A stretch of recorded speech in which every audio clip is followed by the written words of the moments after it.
This is Get Sellers Calling You, and I'm Beatty Carmichael. Learn more at our website at getsellerscallingyou.com. All right, so hey, I'm Beatty Carmichael, and welcome to the Get Sellers Calling You podcast. And I'm excited about today's call because I get to interview not only an amazing realtor, but also a friend from many years, Tony Fiore.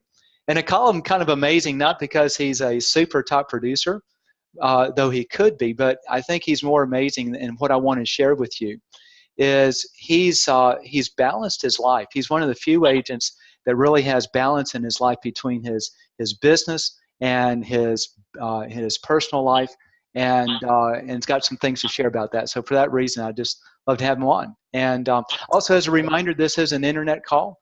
So please pardon any internet type of interruption. So Tony, how are you doing? I'm doing great. Thank you, Beatty. Yeah, and we go back many years, not to belabor too much, but we were both single many years ago when we actually started to get to know each other. Do you remember those days? That was a long time ago, yes. That was a long time ago. And one of the things I've really been amazed as I watched you is you've always seemed to be just a real, I'll call it a steady Eddie type of producer. And I don't know, during those years, I didn't know much about your production, but I started to see your building go up and your brokerage go up. And so it's just fun. So if you would, just as we get started, maybe just tell us a little bit about yourself. Sure, Beatty. As far as the real estate goes, I started real estate 27 years ago. So I started out as a sales agent and did that for quite a while. And then back in 2001, I started my own company, which was Fiore Real Estate. And my plan there was to be a one-person company, which you can't really be unless you work all the time. And that didn't work in my plan, so it kind of grew. In 2004, I bought a RE/MAX franchise and grew it up until this point. So I love it. I've done. And now you're one of these, you go out and you run ads and you advertise everywhere and you buy leads and all that stuff to drive your business, right? None whatsoever, no. I've never done that. I know you haven't. So yeah, now my business has always been exclusive of our referral. And so when I started off in the business, I really just helped friends and family and their referrals, and it evolved. I really didn't have a very specific system in place at that time. I just knew that I wanted to be more of a service as opposed to a salesperson. And so I just served people. And then over time, put into place a coach for my business and a coaching organization that really helped me fine-tune that. A company called Beatty and Company, Brian Beatty. And I've had a business coach for the past 22 years because of that. And that's really helped me be very specific on not only just working by referral, but building a business and a company that works by referral. Fantastic. So is most of your success, would you relate it back to what you've been doing with Beatty? I would say a large part of it, yes. And it's a relationship type business, and it's not a sales type business, which most people think of real estate as being a sales. It's relationships. Right. Okay, so let's dig in on this because you've got, let me ask it this way as I move into this. Can you turn your business up and drive more volume if you wanted to? In other words, are you in control? Yes. Okay. Yes. So then let's talk about this relationship because most agents out there, they're the tail being wagged by the dog, and it sounds like you're the dog wagging the tail. So what are you doing in the relationships that's driving your business? What makes it consistent? Well, it's individual one-on-one time. And again, people, because of their personalities, do different things. My personality is the one where I'm a one-on-one person. So I'm really good at one-on-one lunches with clients, with friends. Some of the things that I do, whether it be church-oriented or maybe my one hobby is I run. So I have a lot of clients that I run with. And so they tell people about me, and I just spend time doing things I enjoy doing, and that evolves into business. And then you do an exceptional job for somebody, and what they do, they tell someone else about it. One thing I would say that people have a misconception on is when you say you work by referral, is they think it's a passive word of mouth business, and that is not what I'm talking about. I'm not talking about hoping someone refers me. What I'm talking about is when I talk to Beatty and I help Beatty and PA with their home sale or their family member, they have a great experience and they want to tell people about me. And that isn't good enough. I have to stay in touch with Beatty, and I'm going to continue to develop a relationship well beyond after the sale of a home. I have clients that I've sold 4, 5, 6, 7 homes to over the years, and they would never call anyone else because I had such good care of them. But now what happens is the reason they do that is because I'm in constant contact with them over time. You might say, how do I stay in touch with them? Well, just recently for Thanksgiving, I had pie giveaway. I had clients come to my office and I gave them pies. For Mother's Day, I deliver flowers. I deliver flowers to mothers on Mother's Day. For Father's Day, I deliver dad's root beer to dad. I mean, so a variety of different things. Just people think, oh, that's what it's relationships. It's going and just supporting people and just checking in with them. And it's not about selling someone a home. That is never the goal.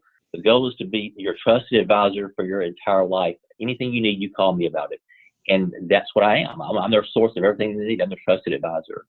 I love that because I don't know if you know my experience, and I don't think she'll ever watch this video, so I'll be real open. I won't use her name, but my wife's cousin sold our home like 20 some odd years ago, the other home.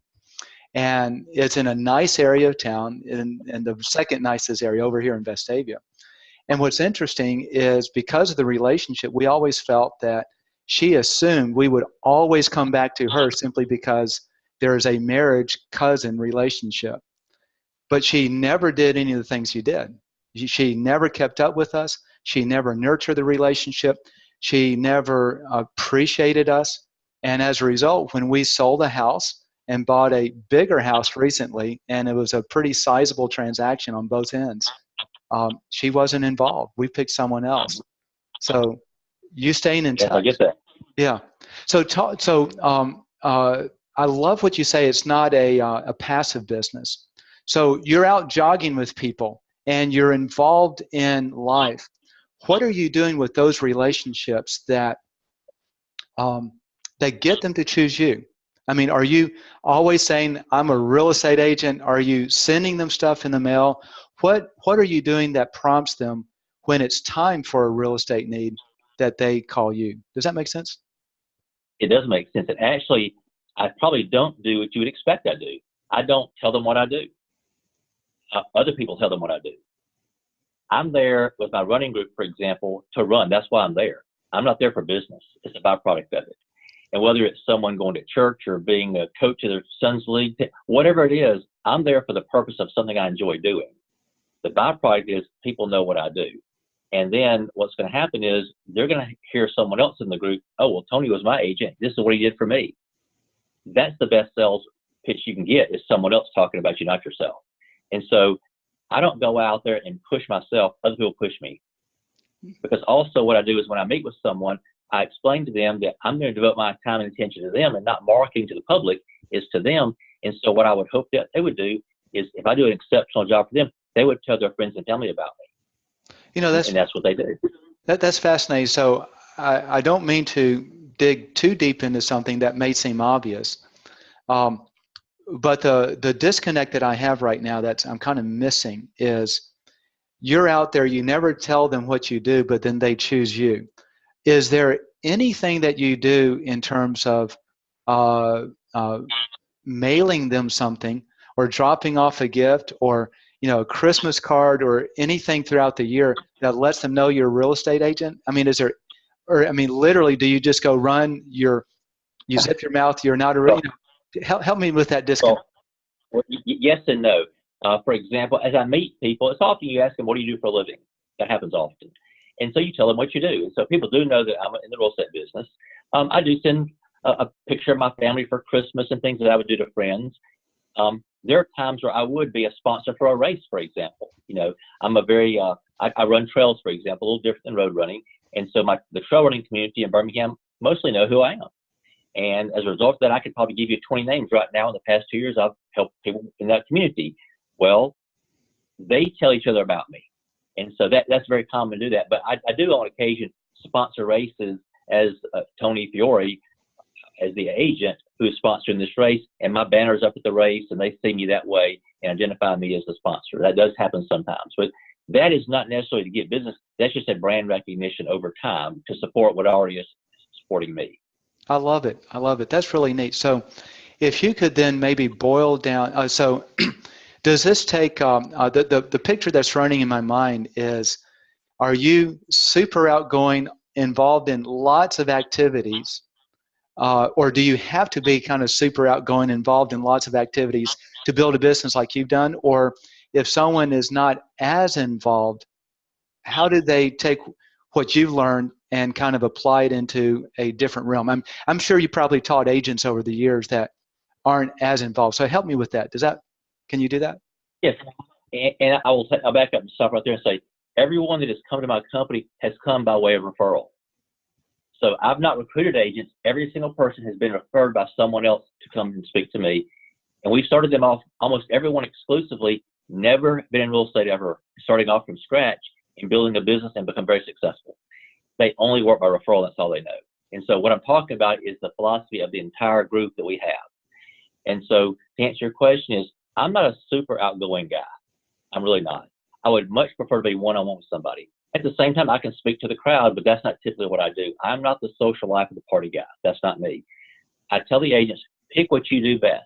Whether in mine, it may be running, it may be something with church, it may be something with a hobby you have, or whatever it is.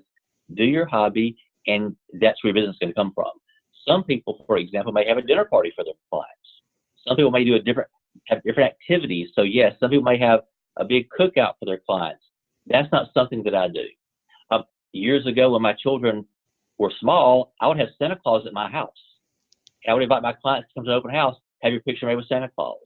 Well, fast forward today, my youngest child is about to be 18 next month. The oldest is 24. So that's not really a fit for where I am in life. It'd be a great idea for people, but you tend to find that a lot of your clients are typically in the same life place you are. So early on in my career, I sold a lot of homes to first-time buyers because that was the age bracket I was in. Now today, I may be on the third or fourth home. Now I sell homes to people who are 20 and also 70. So that doesn't matter, but it is common to be around people that are typically your age for the most part because of where you are in life. That's really neat, because most of the agents that I've worked with over the years, they're so focused on marketing and advertising and buying leads, all these, I almost want to say non-traditional ways of building real estate, but I think they're now the traditional way, and yours is the non-traditional. So, yeah, so it's been really successful. So with your business then, have you had ups and downs, or is working this process really steady? And there can be ups and downs, and it's all, I'm not going to say intentional, but what you put into it is what you get out. Okay. And so if I don't do anything for the next 3 or 4 or 5 or 6 months, then I'm going to expect the next 4 or 5, 6 months to kind of be slower. Now, there's going to be some business no matter what, because I've been doing this for so long. It's going to happen. But if I wanted to ramp things up, I'm just going to make more phone calls. I'll give you the things we do. There are 3 things I do. Calls, we phone call people. Just checking in with you, Betty, how you doing? I write personal notes, big on personal notes. And we do what we call pop buys. We visit people. And that could be delivering the Mother's Day flowers or Dad's root beer or whatever it has to be done. And so one thing that people often neglect is writing a personal note to somebody. That's huge. And so just taking the time to say, hey, Betty, good talking to you today. Glad seeing you. And people are shocked when you write a personal note. So calls, notes, and pop buys, 3 very basic, simple things we do. That's the foundation of our business, though. So it's interesting you mentioned, because now this is making a little more sense. If you slack off for several months, then you'll know that the several months after that is going to be pretty slow. So you're not advertising and marketing in a sense, but you are active in always on the phone, talking to people, just saying hello, handwriting the notes, doing the pop by. So you're active in engaging with them personally. Yes, it's very proactive. We're not sitting here waiting for the phone to ring. That is not going to work. That makes a lot. So your marketing is really just relationship nurturing, and it's not advertising or sending out postcards saying, choose me, here's why. My marketing is the relationships with people that I personally know. I love it. Now, do you do any like just sell postcards or just solicit or anything to your folks? Usually I do not. No. Okay.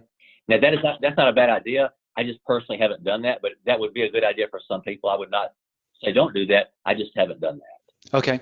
And then the last question, I want to kind of shift, like we talked about earlier on the call, but I wanted, so you making a phone call or writing a personal note, what do you say? Yeah, I've got a new agent over here or a 4 or 5 year agent. They've never done this. And the only thing they can think of is, hey, do you know anyone thinking about buying or selling? So what do you do? How do you engage? A lot of the postcards or notes I'm writing are not really necessarily asking for business.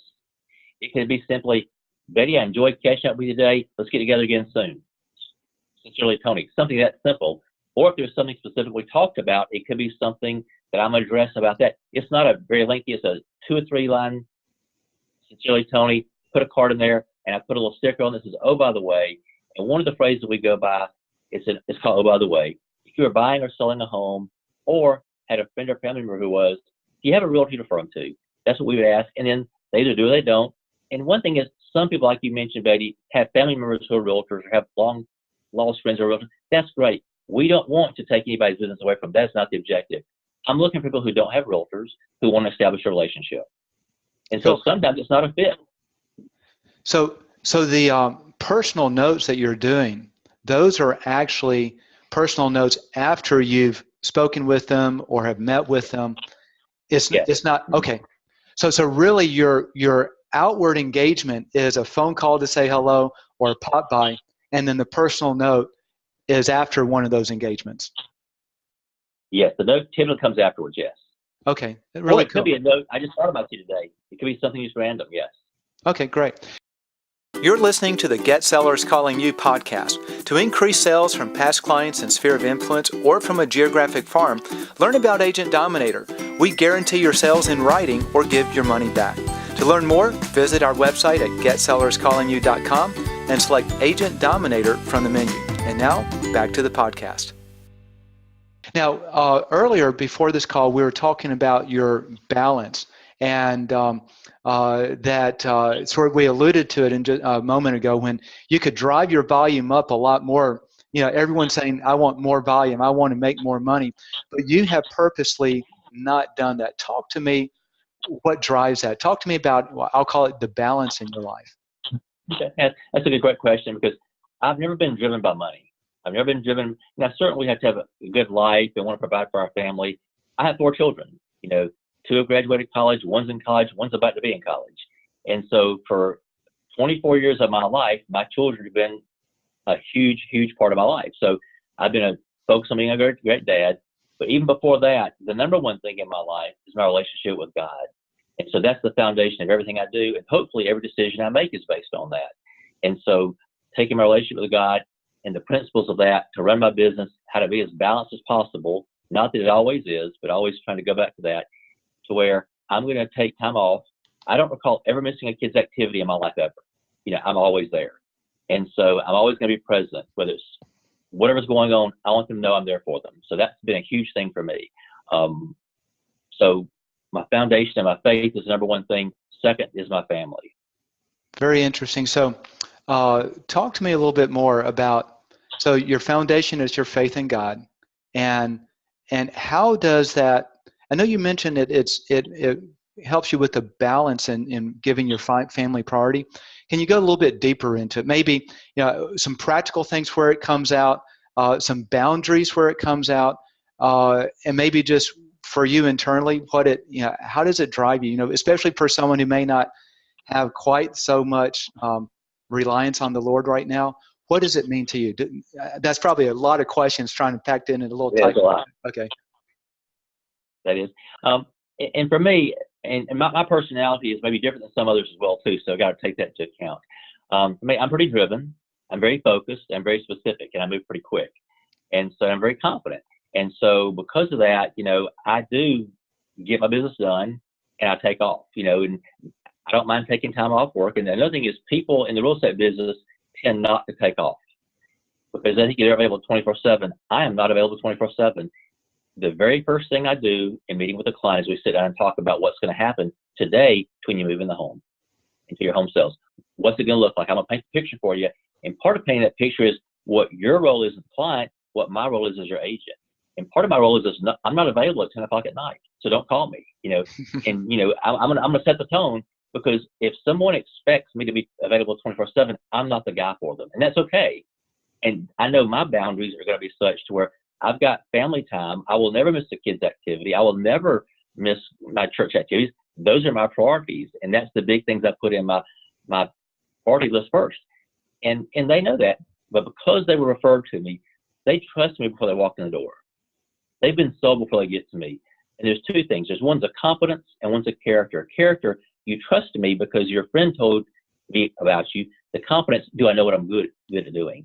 I have a lot of friends that are awesome people, but they may not be great at their job. So it's not just, are you a great guy? Not just you love God, but are you good at what you do? And you got to be good at what you do. And so all that packaged together kind of makes somebody that I would consider as the right person as far as what I'm trying to accomplish in my business. And that's also what I try to teach people in our companies. We train them to be that type of person, to have boundaries for your family. And what I've seen people do is have a great business and have a great family life too. I love that, because I normally don't see that with a lot of agents. They either have a great business or a great family life, but they rarely have both. That is true. Talk to me. So as a producing sales rep, you've got to generate business, which you're doing by staying highly in touch with contacts.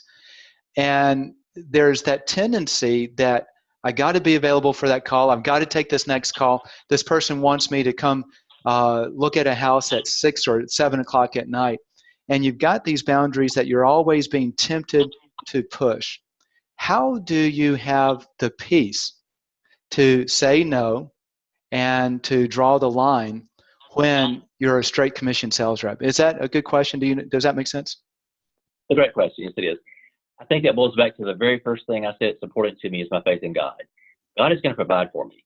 I have no doubt about that. And so my role is to set the boundaries, whatever they may be for me. I explain it to my client. They know what they're going to be. And the first meeting, if that's not okay, we go our separate ways. That rarely would happen, but it could happen. And I'm okay with that. I'll walk away because I don't need any deal. You know, I will not compromise what I'm going to do. And so I am flexible because there are people who have various schedules. And some people can't take off during the day at 2 o'clock to look at a home. And so, yes, I may meet them at 6 o'clock. There are exceptions. But I know that ahead of time, and I set my schedule up accordingly. And so it will vary somewhat depending on people's schedules. But I am okay turning the phone off and saying I'm unavailable, whether I'm going on vacation or taking time off for myself or whatever it may be. I've got it covered. And when I'm unavailable, I have someone taking care of things for me. I've got a great team of 10 agents. We work together closely, and we've been together for a long time. And we cover for one another. We help each other. We meet monthly. We have a great core group of people. And so because of that, things are always covered. And I cover for them, they cover for me, and we have a great system. I love it. I love it a lot. Talk to me a little bit, if you would, on in terms of how do you actively apply your relationship with the Lord in your business? Not so much just the boundaries, but in terms of can you maybe give me some examples of and I don't want to put you on the spot or have you feel like you're trying to toot your horn as a Christian, but for people who are, you know, we've been told you separate your personal life from your faith, and you know there's a separation of church and state, there's a separation of business and church, and it really isn't. So talk to me in terms of how your faith in the Lord starts to impact your actual involvement with your clients. Maybe things that you've turned down because of that, or things that you've done that most agents may not have. And I know you got to peel back and be a little bit candid, but can you do that? Yes, of course. And I'll say, Beatty, I'm one person. So there is no Christian and realtor. They're the same person. Yeah. Now, that doesn't mean that I'm out sharing the gospel with every person I meet. I'm not saying that at all. I am saying that people typically know where I stand with my faith. There are times where I pray with my clients. I don't all the time. It depends on who they are. And it is not uncommon for me to pray for people. And, you know, it depends on the situation. It's not uncommon that a lot of people have been referred by people that because of my faith, because they know they can trust me and have similar values. And so there is no differentiation between one or two persons, just one person. I love it. Talk to me, not so much on real estate, but Tony Fiore as a person. There are struggles that we all go through in life, whether it's raising our children, finances, health challenges. What what is your relationship with Christ meant for you during those times? And can you kind of share how that has impacted? Yes. I honestly don't understand someone surviving without Christ. I can't imagine going through life with not having the foundation of Jesus in your life. And so it's just so foreign to me because that is the source of everything I do. Every single day, my life is about how does Christ work in my life. And so, yes, it's a good life, but there are some hard days and there are some hard periods in life. And there are some very difficult times and there's some very disappointing times in life. And there's a lot of hurt in life. And those are all very real things. But in the midst of that, when you're having a horrible day, God is still present and that doesn't change. God's love can't change ever, no more, no less. And so that gives me strength knowing that no matter how I may feel today, my feelings are real, but I'm going to be okay because I know God's got this. And so, and I've got a great, my kids have turned out exceptionally well. I'm blessed with that. And that is the thing I constantly focus on. I thank God every day for how blessed I am. I tell people all the time, I am a blessed man in so many ways. And in the midst of the most difficult things in my life, and I've had a lot of difficult things in life that were not good days and not good seasons in life. And God has gotten me through that. And I've come to find out after going through that, I'm a much better person and I'm much stronger because of it. Without putting you on the spot, is there anything, and please say no if you don't want to, but is there anything in some of those struggles that you can share what the struggles were and kind of how the Lord brought you through it? Wow, we don't have that much time. Okay. Okay. I've had it's almost like every 4 years I've had a major event happen in my life that can be just crazy stuff you can't make up almost. And it's okay because God's got me through that. But in the interest of protecting people, I would probably not need to say anything else on that. Okay, perfect. So Tony, I want as we start to wrap up, I want to ask one more thing. Now, your children, you've got 4 children, and you're pretty proud of them, aren't you? Yes, they're awesome. Yes. Talk to me in terms of, if you would, raising your children as a realtor, but more importantly, with your faith in the Lord. And what specifically did you do, if you, anything, in terms of how you raised them that you feel that is kind of what got them through and become so excellent? Does that make sense what I'm asking? Yes. Well, I'll start by saying it's God's grace alone that has gotten them where they are, because it is not me. I've been present, and I've been very present from day one. And so my children today are 24, 23, 19, and 17. And all 4 of them, I couldn't imagine them being as good as they are. I mean, we're blessed. Every day is not good, and we have our struggles. But through the course of raising the kids, I've made it a priority to spend time with them collectively, but also individually. I've taken them all one-on-one on trips just with me and them before. Whether it's going to JH Ranch for the week with each kid, or whether it's just a single trip here or there. I've done that. Getting back to the notes I mentioned, I write my kids notes and letters. I've always done that. So my kids have kept letters I've written them over the years. So just always being engaging, always making them feel like they're important. And I tell them this: there's nothing you can do or not do to make you love me any more or less. I will always love you, no matter what. And constantly tell them that, and being positive. And I'm an optimistic person anyway, and just constantly giving them positive affirmation. And one of the things I said growing up, it's become a joke today, is I always said, have the best day of your life. And it's become a joke now that I've always said that so many times that they always say, oh, have the best day of your life.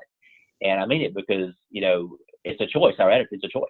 And so I think having a positive attitude really encourages them. But more than anything, I've prayed for them every day of their life. I pray for God's protection on them every day of their life. And I've had even kids recently tell me, I know you pray for me, I can tell it. And so I would say that's what it's about, praying for your kids. I love it. That is really great. And I know when we were raising our children, we would always have Bible story time at night. And to get them, because when they're small, they have short attention span. So to keep them focused, we would have what I call Skittle questions.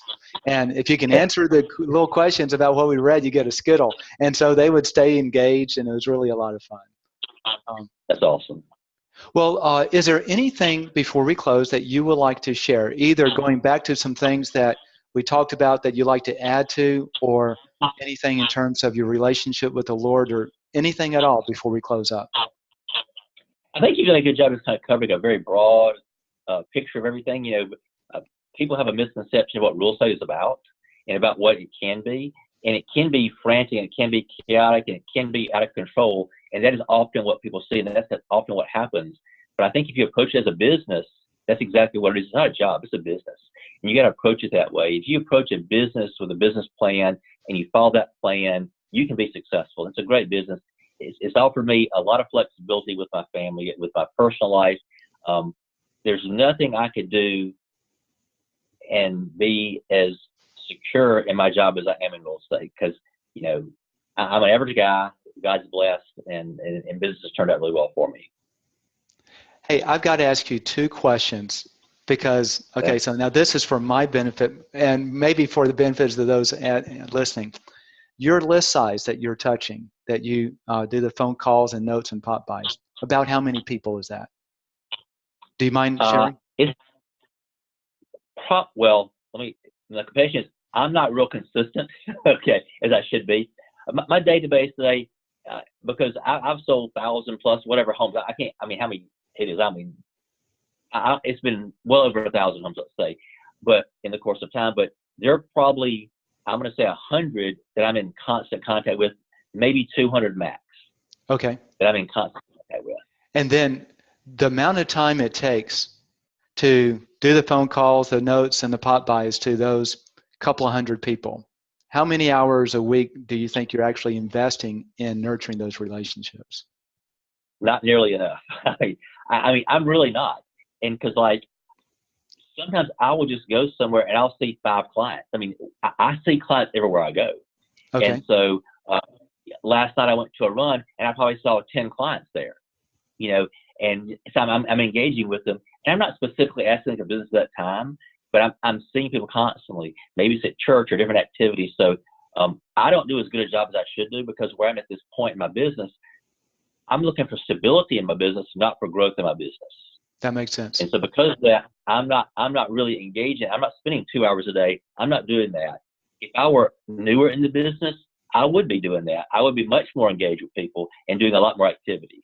Because where I'm at this point in life, I just recently had a merger with my company, and I'm really taking some things off my plate. So where I am at this point in my life, I'm trying to have a different quality of life now, and just branch out in different areas of things I'm doing. That's fair enough. Well, Tony, thank you so much for your time. This has been it's been great catching up with you. Absolutely, it has been. And so for those who are watching, if you like this video, please subscribe. Please like it. You can find us both on iTunes and Stitcher and Google Play, I think, for our podcast, or online. And visit our website at getsellerscallingyou.com for more information. Tony, thank you so much, and you have a great day. If you've enjoyed this podcast, be sure to subscribe to it so you never miss another episode. And please like our Get Sellers Calling You Facebook page. Also, if you want to increase sales from past clients and sphere of influence, dominate a geographic farm, or convert home valuation leads, check out our Agent Dominator program. We create custom content that differentiates you from other realtors, then use it to keep you top of mind with your prospects with postcards, targeted Facebook ads, email campaigns, video interviews, and more. And the best part is we guarantee your sales or give all your money back. Learn more at getsellerscallingyou.com and select Agent Dominator in the menu. Thanks for listening to the Get Sellers Calling You podcast. Have a great day.